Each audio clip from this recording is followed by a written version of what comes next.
하나님께서 저와 여러분에게 이 말씀을 통해서 은혜 주시길 원합니다.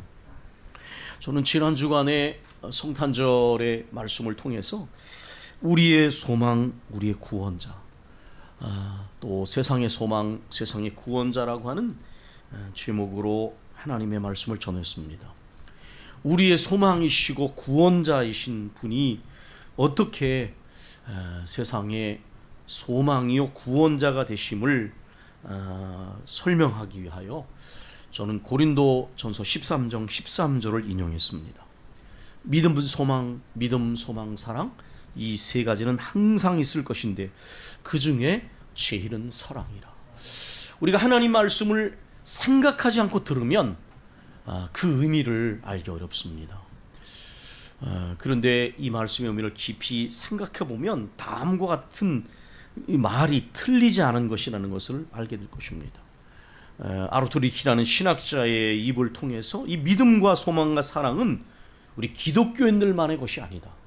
성경에 나와 있지만은 이것은 인간적으로도 보편적 진리다. 그리고 그러나 특별히 기독교적인 것은 이 믿음과 소망과 사랑의 뿌리가 신앙에서부터, 믿음 안에서부터 나오는 것이기 때문에 다른 것이다 라는 말씀을 드렸습니다. 그리고 이것을 좀 더 이해하기 쉽게 믿음과 소망과 사랑을 희망과 신뢰와 희망과 사랑으로 바꾸면 이게 신뢰와 희망과 사랑은 참된 인간성, 참된 인간의 관계, 인간다운 사회의 근본 구성 요소구나 라는 것을 여러분에게 말씀드렸습니다. 왜냐하면 신뢰가 깨어진 인간관계, 이미 파괴된 관계입니다. 서로 믿을 수 없는 사람들끼리 모여 사는 사회, 이미 사람답게 살 수 있는 사회가 아니라는 것을 보여주는 것입니다. 희망이 사라지면 살아있는 시체가 됩니다. 또한 사랑이 결핍되면 아무리 많은 것을 가지고 있어도 인간은 깊은 행복을 느끼기 어렵습니다. 사랑을 줄 수도 없을 만큼 가난한 사람도 없고 사랑을 받지 않아도 될 만큼 부유한 이도 없다라고 하는 복음성의 가사처럼 사랑은 참으로 모든 사람들에게 필요한 것입니다. 희망은 정신적 양식입니다. 삶의 에너지입니다. 신뢰는 인간의 관계를 형성하는 근본 토대이고 또 사회를 사회답게 만드는 것입니다. 그런데 문제는 그럼에도 불구하고 현실에서는 반대의 것들이 공존하고 있다는 것입니다. 섞여 있다는 것입니다. 심지어 그런 것들이 지배적이 되기도 한다는 데 있다라고 말씀을 드렸습니다.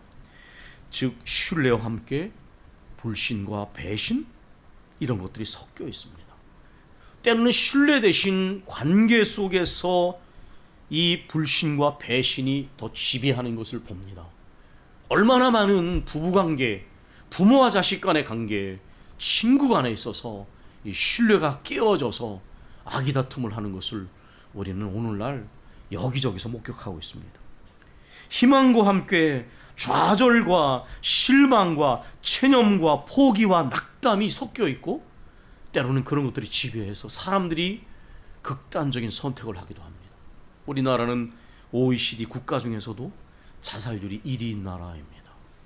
혼자라는 단어가 들어있는 수많은 것들이 우리 사회의 가정을 형성할 뿐만 아니라 삶의 요소들을 구성하고 있는 그런 시대입니다. 사랑과 함께 미움과 다툼과 시기와 질투가 섞여 있고 때로는 사랑은 찾아보기 어렵고 사랑의 관계 속에서 미움과 다툼과 시기와 질투가 지배하고 있는 것을 봅니다. 그래서 저는 이렇게 말씀을 드렸습니다. 이것은 인간이 죽어서 경험하는 지옥이 아니라 살아있는 지옥이다. 신뢰 대신 불신과 배신이 희망 대신 좌절과 실망과 체념과 낙담과 포기가 지배하는 삶, 사랑 대신 미움과 다툼에 아기다툼이 있고 시기와 질투가 지배하는 삶은 우리가 이 땅에서 경험할 수 있는 지옥입니다. 현실 지옥입니다. 여러분, 이러한 현실 지옥이라고 표현된 이 상황은 어떤 사람도 제정신을 가지고 원하는 참된 현실이 아닙니다. 그렇기 때문에 저는 세상에서 사람들이 생각하는 희망이라고 하는 것, 이것을 신뢰와 희망과 사랑 안에서 한계가 명백하기에 우리 주님만이 우리의 영원한 견고한 소망이 되신다는 사실을 우리 자신뿐만 아니라 세상을 향하여 선포하였음을 말씀드렸던 것입니다. 참으로 우리 주님이 이 세상의 소망이 되시고 구원자가 되신다라는 것을 우리는 담대하게 선포해야 합니다. 왜냐하면 사람들의 삶이 살아가는 모습이 이러한 모습이 만연했기 때문입니다. 저는 그리스도인을 다음과 같은 문장으로 종종 정의합니다. 그리스도인은 이 땅에 두 발을 딛고 살지만 영혼에 잇대어 살아가는 사람들이다. 우리가 하나님이 우리를 부르실 때까지는 우리는 이 땅에 두 발을 딛고 살아야 합니다. 그러나 우리는 이 땅에 속한 사람들이 아니라 하나님께 속한 사람들이고, 이 땅에 소망을 두는 사람들이 아니라 본향을 향하여 가는 사람들입니다. 그것이 그리스도인의 분명한 정체성입니다. 이 두 가지 정체성을 다른 말로 표현하면 그리스도인은 두 가지 현실과 연관을 맺고 산다는 말입니다. 첫 번째로는 우리가 눈으로 볼 수 있는, 감각기관의 눈으로 볼 수 있는 우리가 땅에 두 발을 딛고 살아가는 이 현실입니다. 두 번째로는 금방 말씀드린 것처럼 영원에 잇대어 살아가는 믿음의 현실입니다. 믿음의 현실. 우리 그리스도인들은 이렇게 이 땅의 현실에 두 발을 딛고 살면서도 또한 믿음의 현실을 살아가는 사람들입니다. 우리가 늘 예배 시작하기 전에 우리가 부르는 찬양, 선한 능력으로 라고 하는 찬양을 지은 순교자 보네포 목사님은 이렇게 말했습니다. 그리스도 안에 현실만이 참된 현실이다. 아멘. 그리스도 안에 현실만이 참된 현실이다. 마치 사람들이 신뢰를 필요로 하지만 불신과 배신 속에서 살고 그것에 지배를 받는 것처럼, 그래서 사람들에게는 정말 신뢰가 회복되어야 될 필요가 있는 것처럼, 신뢰가 회복되어야 되는 사회가 되어야 되는 것처럼, 공적인 영역을 비롯한 다양한 관계에 신뢰가 무너져 있는 것을 안타까워할 수밖에 없는 것처럼, 우리가 인간적으로도 각 개인에게도 원하는 현실과 원치 않는 현실이 있는 것처럼 우리 신앙인에게도 참된 현실과 그렇지 못한 현실이 있다는 것을 우리는 여기서 인식하게 되는 것입니다. 우리가 그리스도 안에서 참된 현실, 믿음의 현실, 믿음으로 살아가는 현실을 통하여 삶을 살아갈 때에 우리는 그리스도인답게 살아가게 되는 것입니다. 그런데 이 말의 의미가 그렇다고 해서 많은 믿지 않는 이들이 비판하는 것처럼 그리스도인들이 눈에 보이는 현실을 무시하고 살아가야 된다라는 말의 의미는 아닙니다. 만약에 그렇게 된다면 공산주의 시조인 칼 막스가 비판한 것처럼 기독교는 민중의 아편이야. 왜냐하면 부조리한 이러한 치열한 삶의 현실을 무시하고 천국 소망만을 가르치면서 피안으로 도피하게 만들기 때문에 마치 마약을 복용한 사람처럼 그렇게 환각 작용을 하기 때문에 민중의 아편이다 라고 말했는데, 만약에 현실을 도피하게 만든다면 그것은 참된 신앙이 아닐 것입니다. 아까 말씀드린 것처럼 그리스도인은 분명히 우리가 살아가는 현실을 무시해서는 안 됩니다. 그러나 기억할 것은 그렇다고 해서 그 현실과 적당히 타협하고 그 세상의 현실에 압도되어서도 안 될 것입니다. 그 현실은 우리에게는 극복되어야 할 현실입니다. 우리 장로님, 손장로님께서 이번에 당의 방에 교회의 모습에 대해서 동영상을 올려주셨습니다. 그런데 저는 우리 장로님께서는 그런 동영상을 올리실 때에 교회가 이대로 가서는 안 된다, 항상 말씀으로 돌아가서 본질로 돌아가야 한다라고 하는 의도를 가지고 계시다는 것을 저는 분명히 압니다. 그러나 오늘날 많은 교회를 비판하는 자리에 가면 비판에 머물러 있는 경우가 많습니다. 우리가 비판을 하는 이유는 본질을 찾기 위한 것입니다. 우리는 비판보다 본질을 더 많이 가르치고 생각해야 합니다. 왜냐하면 우리는 대형교회 속에서 우리의 표본을 찾아서 안 됩니다. 작든지 크든지 몇 사람이 모였든지 진실한 믿음으로 살아가는 사람들이 우리의 본이고, 예수 그리스도가 우리의 본이고, 말씀이 따라야 할 우리의 모범이지, 이 땅에 존재하는 규모가 큰 많은 수가 모여있는 공동체가 우리의 표본이 아닙니다. 그거는 바알처럼 화려하게 세워졌으나 바벨론과 로마가 무너졌던 것처럼 하나님 바깥에 있는 화려함은 우상 숭배요 순식간에 무너질 것이기 때문에 그렇습니다. 우리는 오히려 그리스도 안에 있는 참된 현실을, 그리스도 안에 있는 참된 본질이 무엇인가에 더 몰두해만 합니다. 제가 학교에서 학생들을 가르치면서 기독교의 복음 진리에 대해서 변증을 하면서 느끼는 보람 중에 하나가, 어설프게 알고 언론과 안티 기독교인들에게 의해서 매도당해서 왜곡되었던, 과도한 일반을 통해 왜곡되었던 기독교의 진리가 있는 그대로 소개되면 학생들이 말합니다. 예, 기독교가 그렇게 나쁜 게 아니네요. 이렇게 깊은 진리가 있네요.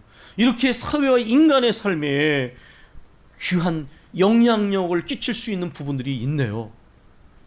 예, 우리는 이러한 모든 상황들 속에서 우리는 바로 인식을 해야 돼요. 그리스도 안에 있는 참된 현실, 믿음의 현실이 우리 안에 능력이 되어지고, 그 현실의 능력을 필요로 하는 사람들이 이 땅에 얼마나 많이 있다는 걸 생각하면, 겉으로는 화려해 보이고 아무 문제가 없는 것처럼 보이지만은 현실 지옥 속에 살아가는 수많은 사람들이 있는 곳에 믿음 안의 현실, 그리스도 안의 현실을 소개하고 그 능력을 증언하는 사람들이 되어야 할 것입니다. 그리스도 안에, 그리스도인에게 참된 현실이란 믿음 안의 현실, 믿음의 현실이라고 말씀드렸습니다. 믿음장이라고 일컬어지는 히브리서 11장은 우리가 방금 읽은 것처럼 믿음은 바라는 것들의 실상이요 보지 못하는 것들의 증거라고 이렇게 말했습니다. 보지 못하는 것들의 증거, 이것은 바로 이 믿음의 능력을 선포하는 것입니다. 히브리 11장에는 믿음으로 살아간 많은 선배들이 등장하는데, 때로는 그들은 약속을 이 땅에서는 다 이루지 못했습니다. 그러나 여러분이 성경의 그 증언을 제대로 이해하시면 성경은 이 땅에서의 완성을 말하지 않습니다. 모든 것이 그리스도 안에서 마지막 순간에 완성된다, 이렇게 가르칩니다. 우리가 이것을 이해하면 그 약속은 파기된 것이 아니라 더 본래적이고 궁극적이고 완전한 것을 향하여 나아가도록 하는 것이라는 것을 아브라함을 통해서 가르쳤습니다. 아브라함이 자기가 태어난 고향을 바랐더라면 그는 언제든지 돌아갈 수 있을 것이었지만은, 그러나 그는 영원한 하늘의 본향을 찾은 사람이었다. 여러분이 이 아브라함에 대한 소개 속에 들어있는 진리의 의미를 이해하시면 제가 금방 드린 말씀을 무슨 뜻인지 이해할 것입니다. 믿음으로 천지가 하나님의 말씀으로 지어진 줄을 안다, 이렇게 말을 했습니다. 저는 에베소의 말씀을 읽어서도 그랬지만은 우리 창조주 하나님을 믿고 살아가는 사람들은 우리는 가난하도 우리 하나님은 부유하시다. 왜냐하면 하나님은 우주와 만물을 지으시고 그것을 운행하는 분이시기 때문에 주님은 가난하지 않으십니다. 우리 하나님 아버지는 온 세상 우주 만물의 창조자이시고 주권자이십니다. 그런데 그리스도인들이 때로는 영적인 가난뱅이처럼 살아갑니다. 자기가 가난하면 구차하게 느끼고, 자기가 배운 게 없으면 초라하게 느끼고, 컴플렉스에 젖어서 심지어 지도자가 돼서도 그 결핍감, 컴플렉스 때문에 이상한 행동을 보이는 것을 점참 많이 보았습니다. 주님 바깥에 있을 때는 내가 가진 것이 없을 때 초라해질지 모르지만은 그러나 주님 안에 있으면 우리는 창조주 우주 만물의 주인이신 하나님을 아버지로 모시고 살아가는 가장 부유한 사람들이요, 교회는 바로 영적인 부유함을 우리가 확신하고 누리며 살아갈 사람들입니다.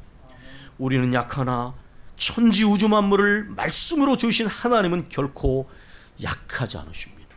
피곤하지도 무능하지도 아니하십니다.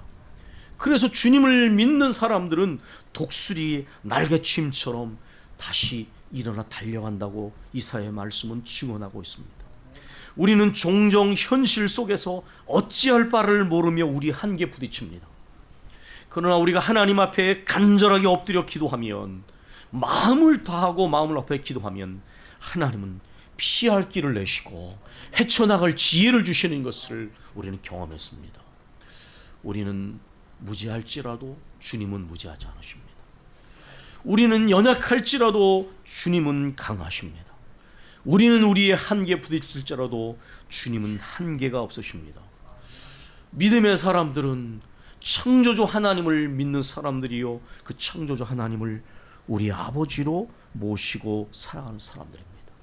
우리가 이러한 믿음을 갖는다면 우리는 결코 현실과 타협하거나 현실에 압도되지 않을 것입니다. 왜냐하면 전능하신 하나님을 믿는 사람들은 7번 넘어질지라도 다시 일어나는 사람들이기 때문에 그렇습니다. 히브리서 11장 6절은 우리가 어떻게 하면 하나님을 기쁘시게 하는지에 대해서 명확하게 말씀합니다. 그것은 하나님을 신뢰해야 된다는 것입니다. 저는 다른 것보다 누군가 나를 믿지 못한다면 마음이 편치 않고 유쾌하지 않습니다. 왜냐하면 사람과의 관계에서 줄 수 있는 최고의 선물은 상대방을 신뢰하는 것이기 때문에 그렇습니다. 물질을 주고받는 것보다 사람들로부터 근본적인 신뢰를 얻고 근본적인 신뢰를 주고받을 수 있다면 그 관계는 돈으로 살 수 없는 관계, 돈으로 살 수 있는, 바꿀 수 있는 관계가 절대 아닙니다. 하물며 인간의 관계에서도 그럴지언정 전능하신 하나님, 우리를 향하여 끊을 수 없는 사랑으로 우리를 사랑해 주신 하나님을 믿지 못한다면 어떻게 하나님을 기쁘시게 할 수 있겠습니까? 믿음이 없이는 기쁘시게 못하나니 하나님께 나아가는 자들은 반드시 그가 계신 것과 그가 자기를 찾는 자들에게 상 주시는 이심을 믿어야 할지니라. 아멘. 하나님의 살아계심, 살아 역사하심, 하나님을 찾고 구하는 이들에게 은혜를 베푸시는 하나님이심을 믿을 때에 하나님은 기뻐하신다라고 말씀하셨습니다. 하나님께서는 하나님을 믿는 이들에게 은혜 주십니다. 하나님을 믿는 이들에게 상 주시는 이십니다. 저는 아침마다 새벽기도 시간에 교우들과 저희 가정과 또 저 자신을 축복하며 기도합니다. 하나님, 나를 축복해 주시고 거룩한 뜻을 이루십시오. 우리의 부모님과 아내와 자녀들과 그 가정과 또 모든 형제 자매들의 또 그 자녀들의 자녀들을 축복해 주시고 거룩한 뜻 이루십시오. 우리 축복과 비전의 교회를 축복해 주시고 거룩한 뜻을 이루십시오. 이 교회에 속한 모든 성도들 한 분 한 분의 이름을 부르면서 하나님께서 그 가정과 자녀들과 형제들, 친척을 축복해 주시고 거룩한 뜻을 이루기 위해서 매일 기도해 왔습니다. 왜 그렇게 기도했습니까? 하나님께서는 선하신 아버지이심을 믿기 때문입니다. 제가 작년과 금년도에 저희 아버지께서 여러 번 이렇게 넘어지시고 쓰러지셔서 병원에 입원을 하고 위급한 순간을 맞기도 하고, 금년도에도 몇 번을 쓰러지실 때마다 참 마음이 인간적으로는 정말 전화를 받으면 가슴이 덜컥하는 순간도 있고 마음이 참 편치 않을 때가 있습니다. 그런데 하나님께 엎드려 기도할 때 하나님께서 제게 주신 말씀이 있었습니다. 아들이 떡을 달라 하면 돌을 주지 아니하며 생선을 달라 하면 뱀이나 전갈을 주지 않는 것처럼 나쁜 아버지도 악한 아버지도 자기 자식에게는 좋은 것 주기를 원하는 것처럼 하물며 하늘에 계신 너희 아버지께서 구하는 자에게 주시지 않겠느냐? 구하는 자에게 좋은 것을 주시지 않겠느냐? 제가 아버지를 위해서 간절하게 기도하고 형제와 자매들이 매일같이 기도하는데 하나님께서 은혜로 지켜주시고 또 모든 일을 선하게 이루지 않겠는가? 그런 응답을 주신 이후에는 제 마음에 걱정이 사라졌습니다. 하나님의 선하심이 떡을 구하는 우리에게 돌을 주지 아니하시고 생선을 구하는데 뱀이나 정갈을 주시지 않는 좋은 선하신 아버지인 것을 알기에 내 염려와 내 근심과 모든 것들을 주님께 내려놔야 되겠다. 그렇게 마음의 평안을 회복하게 되었습니다. 하나님의 선하심과 인자하심과 성실하심이 있기 때문입니다. 사랑하는 교회 여러분, 그래서 우리는 억지로 기도할 필요가 없습니다. 하나님께서 우리를 괴롭히려고 기도시키시는 것이 아닙니다. 은혜 주시려고, 복 주시려고, 거룩한 뜻을 이루시려고 하는데 왜 억지로 기도를 합니까? 제가 지난번에 진수하고 그런 대화를 나눴습니다. 우리가 하루에 15분 이상은 최소한 기도하고 중직자들은 30분 이상 기도합시다. 그런데 사실 15분은 의식을 하면 굉장히 긴 시간입니다. 그러나 여러분이 내가 기도하고 있다고 하는 것을 의식하는 것보다 이렇게 선하신 아버지를 믿으면서 신뢰하면서 우리가 나와 내 가정과 자녀들과 우리 교우들과 내 사랑하는 이들을 축복하면 그때는 시간의 감각이 사라집니다. 왜냐하면 그 선하신 아버지 앞에 은혜를 구하는 시간이기 때문에 억지로 기도할 필요도 없고 그것이 오래가지도 않는 것이죠. 하나님의 그 성실하심, 그 인자하심, 그 긍휼히 여겨주심을 믿고 기도할 때에 하나님께서 우리에게 은혜 주시는 것을 믿기 때문에 이 하나님을 믿는 믿음이 현실이 되어지는 사람, 이 사람을 우리 하나님께서는 기뻐하신다는 것입니다. 하나님께 나아갈 때 하나님의 살아계심, 살아 역사하심, 우리가 하나님을 찾을 때에 상 주시는 하나님이심을 반드시 믿고 가야 합니다. 그것은 마인드 컨트롤이 아닙니다. 믿음으로 현실을 살아가는 사람들의 본래적인 모습인 것입니다. 사랑하는 교회 여러분, 이 새해는 하나님의 선하신 뜻, 선하신 계획, 거룩하신 뜻, 이 거룩한 계획을 굳건히 신뢰하면서 말씀의 약속을 굳게 잡고 무릎으로 함께 나가기를 원합니다. 눈에 보이는 현실에 결코 타협하거나 압도되지도 말고 또 믿는 이들과 교회의 타락에 비관적으로 생각하지도 말고 우리의 영원한 소망은 믿음으로 꿈꾸는 현실이라는 것을 생각하면서 우리는 하나님의 약속이 심지어 당장 눈에 현실이 되지 않는다고 의심하거나 낙심하지도 말고 그럴수록 더욱 믿음에 굳게 서서 기도의 무릎으로 주님을 향하여 가까이 나아가 믿음으로 인내하고 믿음으로 성실하고 믿음으로 마침내 눈에 보이는 현실을 변화시키고 개척해 나가며 이 현실 속에 하나님의 약속이 현실로 풍성하게 나타나는 믿음의 체험하기를 사모야만 합니다.